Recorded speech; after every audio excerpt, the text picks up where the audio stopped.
State committee बे दानायनि जि हाबाफारि बेवहाय जों एसे आगोलाव नोंथांमोननि जि जायफोर बिथांमोनखौ लानानै वेस्ट बेंगल स्टेटआव अदेबानि सोनाब बंग हादराव मोनसे गोदानै बिबान जे दाफुंबाय बिनि गासै जि बिबानगिरि बेखौ जोङो मोननो हाबाय। बेवहाय नोंथांमोन बयनिबो जि मदद बा जि हास्थायनाय जाय बिथांखौ गायसनबाय बेवहाय जोङो आबुङै मोननो हाबाय होननानै जोङो दिनै बयबो मिथिबाय। दा बे बेलायाव आं नोंथांमोननो दिनैनि बेवहाय आफादगिरिनिफ्राय लानानै गासै बोसोनगिरिसिम जेसेबां जि बिबान दङ फारियै खेबसे आङो मुंखौ खारिनो सानदों। गिबियाव जों मोननो हादों गाहाय आफादगिरि मुस्रि लक्षिराम कारजि, लोगो आफादगिरि अबिराम चैब दार्जिलिं, सिनायथिखौ आं उनाव होगोन। बेहाय दंबावो भाइस प्रेसिडेन्टआव राजु नार्जुनारि, अबिनाश चैब, सफन चैब। बेवहाय साब्रै भाइस प्रेसिडेन्ट लानाय जादों। बेनिफ्राय दङ जेनेरेल सेक्रेटारि गाहाय नेहाथारि मुस्रि सन्जिब नार्जुनारि,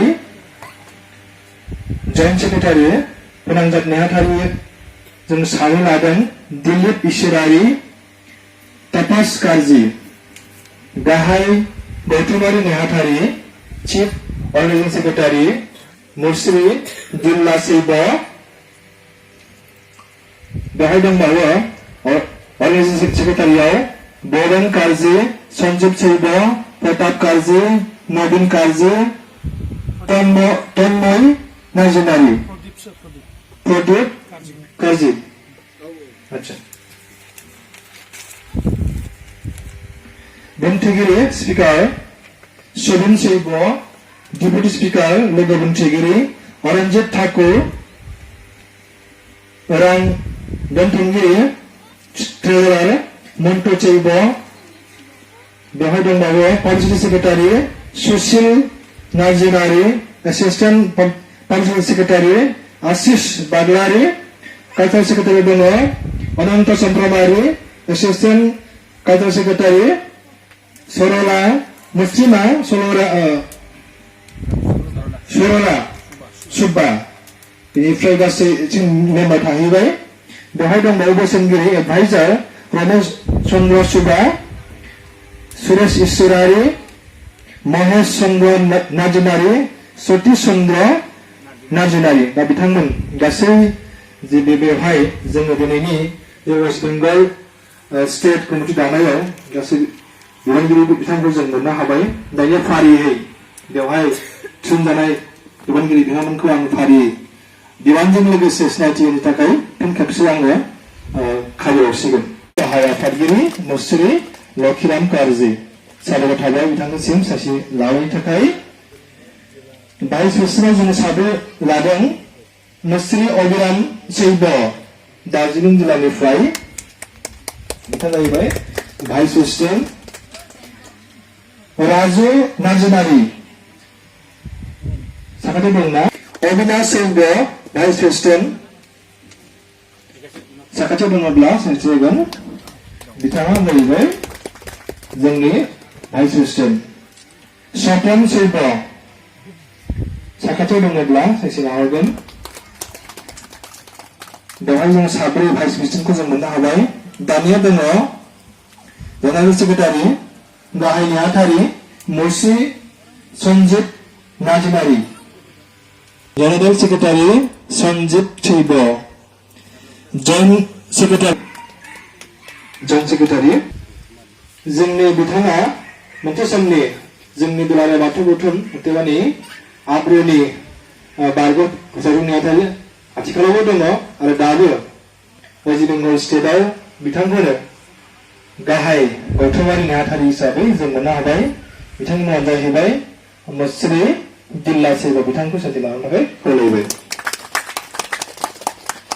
आरो दंबावो गौथुमारि नेहाथारि भबेन कारजि, अर्गेनाइजिं सेक्रेटारि भबेन कार्जि जफराखै बिथाङा सन्जित चैब बिथाङा दार्जिलिं डिस्ट्रिक्टनिफ्राय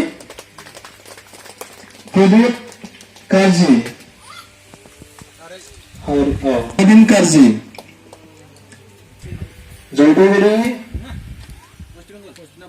बेंगल स्टेटनि बर' साहित्य सभानि गाहाय नेहाथारि आथिखालाव जों बिथांखौ जोंनि बे दुलाराय बाथौ गौथुम अदेबानि वेस्ट बेंगल स्टेट कमिटियावहाय जों मोननो हाबावदों बुंथिगिरि महरै मुस्रि सबिन चैब बिथाङा दङ बिथांखौ सायख'ना लानो थाखाय खावलायबाय बिथाङानो बुंथिगिरि स्पिकार लोगोसेनो जोङो लाबावदों लोगो बुंथिगिरि डेपुटि स्पिकार बेवहाय जों मोननो हादों खरदाङानिनो अरनजित ठाकुर दङब्ला खाथियाव सायख'ना लानो थाखाय खावलायबाय अरनजित ठाकुर